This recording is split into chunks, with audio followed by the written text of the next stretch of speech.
지난주 월요일, 지난주 목요일 원내대표 사퇴 의사를 표명하고 새 원내대표가 선출될 때까지 가급적 말을 아끼고자 했습니다.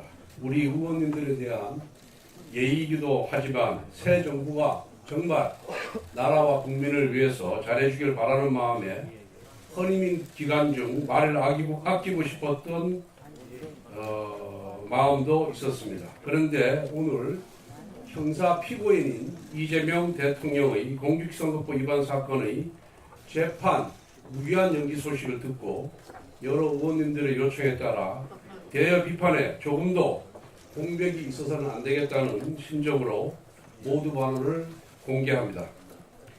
이재명 대통령의 공직선거법 위반 파기환송심을 맡은 서울고법재판부가 재판을 무기한 연기하기로 결정했습니다. 서울고법의 이재원 부장판사는 헌법 제84조에 따른 조치라는 판사 개인의 자의적인 헌법 해석을 단서로 달아놓았습니다. 어떠한 판사가 헌법을 자의적으로 해석할 권한이 있습니까? 어떻게 헌법 제84조를 재판을 대통령 임기 중에 중단해야 한다는 뜻으로 해석할 수가 있습니까?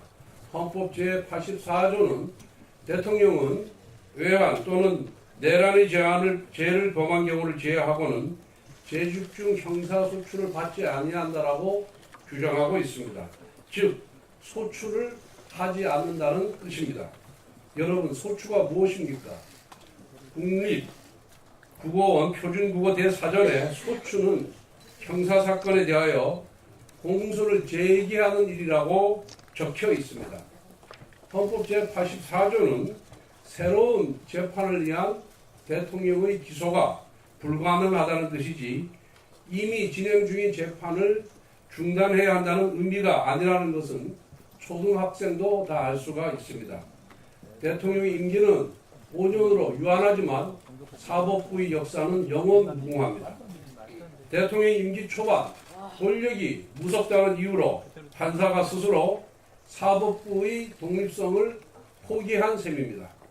권력의 바람 앞에 미리 알아서 누워버린 서울고법 판사의 판단은 두고두고 사법부의 흑역사로 남을 것입니다.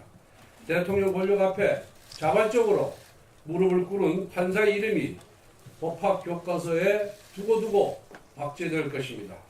이재명 대통령의 대장동, 백현동, 미래 신도시, 성남 FOC 사건 재판의 공판기일이 6월 24일로 지정되어 있습니다. 복화 유용 사건은 준비기일 7월 1일, 불법 대북 송금 사건 재판은 준비기일이 7월 22일로 예정되어 있습니다. 이 사건 담당 판사들은 절대로 공직선거법 파기환송심 재판부와 같은 어리석은 결정을 내리지 않기를 바랍니다. 서울고법은 즉시 헌법 제84조에 대한 자의적인 해석을 처리하길 바랍니다. 아울러 검찰은 항고를 통해서 헌법 제84조에 대한 해석을 대법원에 요청할 것을 촉구합니다. 국민의힘은 이재명 정부의 임기가 끝나는 그 순간까지 서울고법의 부당한 헌법 제84조 해석을 바로잡기 위해 모든 수단을 동원하여 싸우겠습니다. 이와 같은 서울고법 판사의 자발적인 충성에도 불구하고 오늘 민주당 대변인은 이재명 대통령에 대한 재판중지법을 그대로 강행 처리할 계획임을 밝혔습니다. 재판이 5개씩 되다 보니 공직선거법 재판 한 건이 연기된 것만으로는 못내 불안한 모양입니다. 재임 등의 가능성에 대비해 미리 입법 독재의 올가미로 법원의 손발을 묶어두겠다는 것입니다. 오로지 대통령은 단 한 사람에게 재판을 중단시키는 특혜를 주는 위인설법의 끝판왕입니다.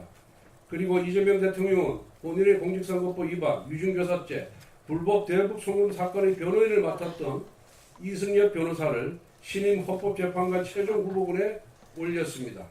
지난주에는 대법관의 수를 늘려 자기 편 법관들을 대법원에 침투시키는 대법원 장악법을 추진하더니 이제는 헌법재판소까지 자기 편을 투입시켜 장악하겠다는 것입니다. 국회를 입법 독재의 도구로 사용했던 것처럼 대법원과 헌법재판소도 사법 독재의 도구로 쓰겠다는 것처럼 보입니다. 첫 일주일이 향후 5년을 좌우합니다. 안타깝게도 이재명 정부의 출범 첫 일주는 통합도 민생도 아닌 오로지 방탄 독재의 길만 모색하는 모습이었습니다. 이 모든 것은 이재명 대통령의 취약과 법적 리스크를 사법부 장악으로 해결하고자 하는 시도에서 비롯된 것입니다. 황금 같은 허니문 기관의 힘을 본인의 법적 리스크 해소에 소진시키는 이재명 정부의 모습을 보니 안타깝게 그지없습니다. 이재명 대통령은 죄가 없다면 당당하게 재판에 임하길 바랍니다. 재판에 임하는 것이 민주주의를 지키고 대통령의 권위도 지키는 길입니다. 본인의 권력을 지키기 위하여 민주주의와 헌정 질서를 파괴하는 억지와 무리수를 쓰면 쓸수록 권력의 종말은 급속히 가까워진다는 것을 명심하기 바랍니다. 이상입니다.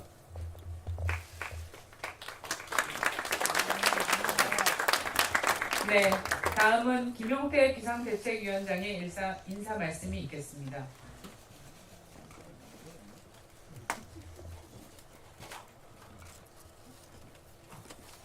존경하는 국민 여러분, 그리고 선배 동료 의원 여러분, 국민의힘 비상대책위원장 김용태입니다. 저는 오늘 헌법과 법치주의의 근간이 흔들리는 심각한 현실에 대해 말씀드리려 합니다.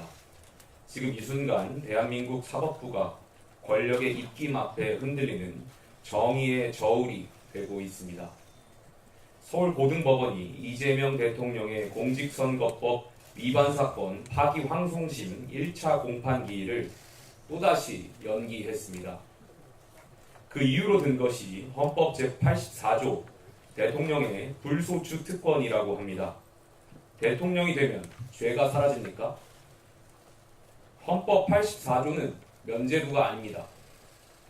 그 조항은 대통령의 국정수행을 보장하기 위한 최소한의 장치이지 이미 기소된 형사사건의 재판까지 중단하라는 것이 아닙니다. 있는 죄를 덮는 도구는 더더욱 아닙니다. 어떤 권력도 헌법 위에 설 수 없습니다. 이는 대통령이라고 해서 예외일 수 없습니다. 분노해야 할 지점은 분명합니다. 지난 5월 1일 대법원 전원합의체가 이 사건을 유죄 취지 파기환송했고 이에 따라 서울고법은 지난 15일 첫 공판을 열겠다고 밝혔습니다. 하지만 당시 이재명 후보 측은 선거운동 기간을 공평하게 보장해달라며 기일 연기를 요청했고 법원은 그 요구를 그대로 수용했습니다. 이번에 또 미뤘으니 법원 스스로 통치 권력의 눈치를 보고 있다고 자인한 것이나 다름없습니다. 물론 우리는 알고 있습니다. 대통령의 직무가 헌법상 보호를 받는다는 점을 말입니다. 하지만 오늘 서울고법의 판단은 한마디로 사법의 유예입니다. 권력의 일정에 순응한 개별재판부의 결정입니다. 헌법 제84조 해석을 둘러싼 논쟁이 엇갈리는 만큼 최종 시민 대법원의 최종 결론을 구할 필요가 있습니다. 더 심각한 것은 민주당의 태도입니다. 개별재판부 판단에 맡기면 곤란하다면서 형사소송법 개정을 추진하겠다고 합니다. 대통령이 됐으니 아예 재판을 하지 못하게 막겠다는 것입니다. 이쯤 되면 사법부를 헌법이 부여한 독립기관으로서가 아니라 정치 권력의 하명기관쯤으로 여기는 것입니다. 존경하는 국민 여러분, 법 앞에 모든 국민이 평등하다는 헌법 정신이 무너지고 있습니다. 이재명 대통령은 유권자를 기만한 혐의로 대법원에서 유죄 취지 판결을 받았습니다. 그런데 대통령이 됐다는 이유 하나로 이 사건을 심리하지 않는다면 그게 과연 사법 정의에 맞습니까? 죄 있는 권력자는 법망을 피해도 괜찮다는 뜻입니까? 우리는 지금 대통령이 된 순간 죄가 정지되는 제왕적 불소추 특권 국가로 가는 길목에 서 있습니다. 국민의힘은 침묵하지 않겠습니다. 사법부가 눈을 감는다면 우리가 국민을 대신해 부당함을 고발하겠습니다. 정의의 이름으로 맞서겠습니다. 이 자리에 함께 하신 의원 여러분들과 함께 헌법 질서를 지키기 위한 입법적, 정치적 대응에 나서겠습니다. 아울러 법원에도 촉구합니다. 더 이상 권력의 눈치를 보지 말고 정의의 눈을 바로 뜨십시오.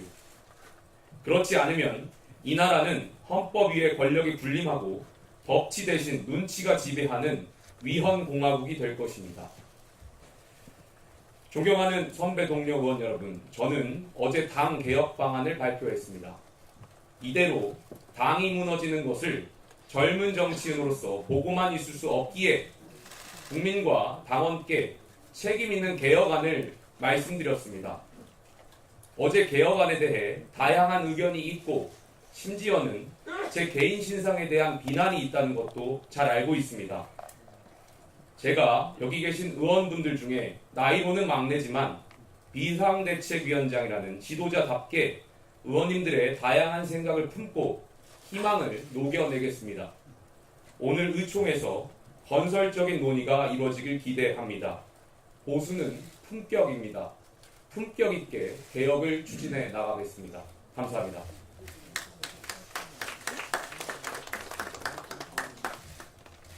네, 지금부터 비공개로 진행되겠습니다.